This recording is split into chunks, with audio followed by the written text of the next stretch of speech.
It was very important to John Jacob Raskob to have the tallest building in the world, and he knew he had to beat the Chrysler Building in order to achieve his goal. Worried that Walter Chrysler would pull another trick at the last minute, Raskob one day declared, "It needs a hat," referring to adding additional height to the great structure.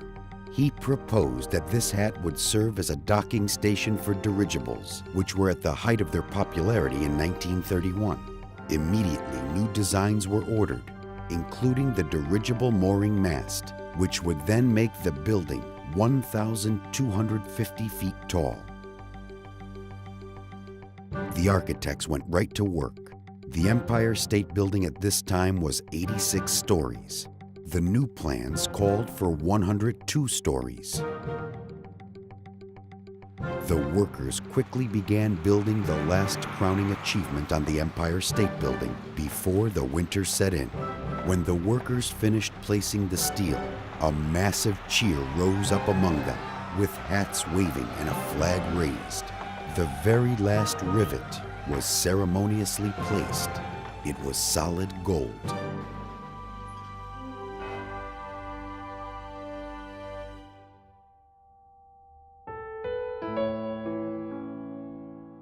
Louis Hine was not only a great photographer, but perhaps the greatest social photographer in history.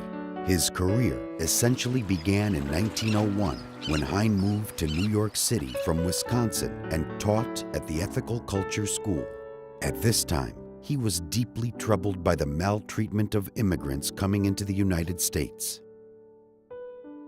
In 1904, he began taking his classes to Ellis Island. He photographed the arriving immigrants in an attempt to convey to Americans that they arrived with the same virtue and hope as the founding fathers who landed at Plymouth Rock seeking a life of freedom and opportunity.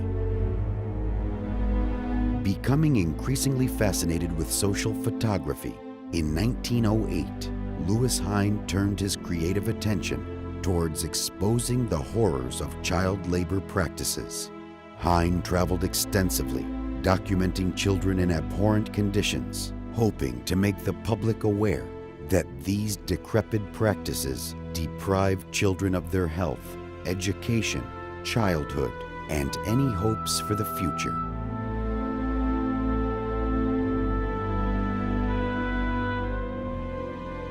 The Triangle Shirtwaist Factory tragedy was one such employer. Their approximately 600 workers received average wages, $6 to $7 a week. They worked 14-hour days in a 60 to 70-hour work week. On March 25, 1911, a deadly fire broke out in the factory, killing mostly teenage girls.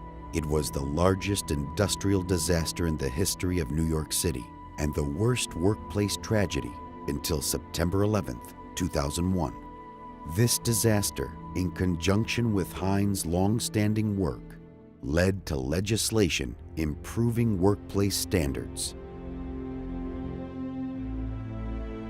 In 1930, Louis Hine stated, "There are two things I wanted to do. I wanted to show the things that had to be corrected. I wanted to show the things that had to be appreciated." Smith and Raskob knew Hine would be the perfect choice for recording the construction of the world's greatest skyscraper. They had an incredible regard for their own skilled laborers, so much so that even today in the lobby there are plaques commemorating the various jobs performed. In addition, a special honorary plaque distinguishes some of the most prestigious craftsmen. A total of 32 men are honored from each trade involved in the construction of the Empire State Building, as voted by their own fellow workers. Charles Sexton is considered the greatest bricklayer in history. With over 10 million bricks in the Empire State Building, he and dozens of other bricklayers had to work at incredible speeds. His fellow co-workers honored him. Giuseppe Rusciani, an immigrant from Italy, was also selected from among thousands.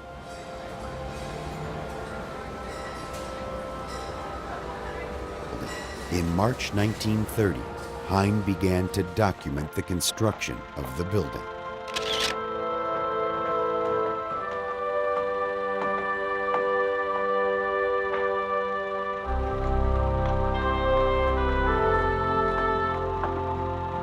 photographed the workers in precarious positions while they labored to secure the iron and steel framework of the basic structure. Often, Hine would endure the same risks the workers encountered.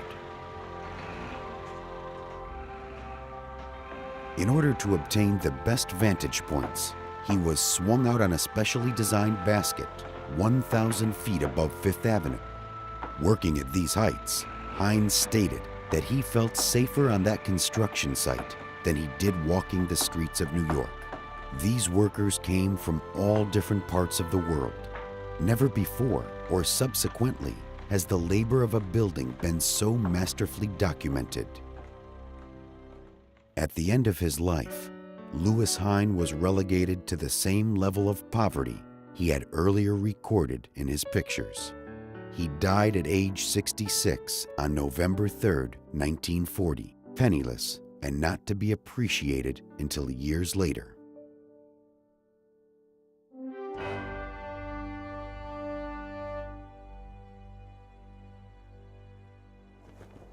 The American flag was hoisted atop the Empire State Building on a cold and blustery day, May 1st, 1931. Al Smith strolled down Fifth Avenue with his wife, 2 granddaughters, and a wide variety of dignitaries in preparation for celebrating the opening of the building. The Empire State Building was not only finished on time, but also under budget. Meanwhile, in Washington, D.C., President Herbert Hoover ceremoniously pressed a button from inside the White House, igniting thousands of lights inside the building.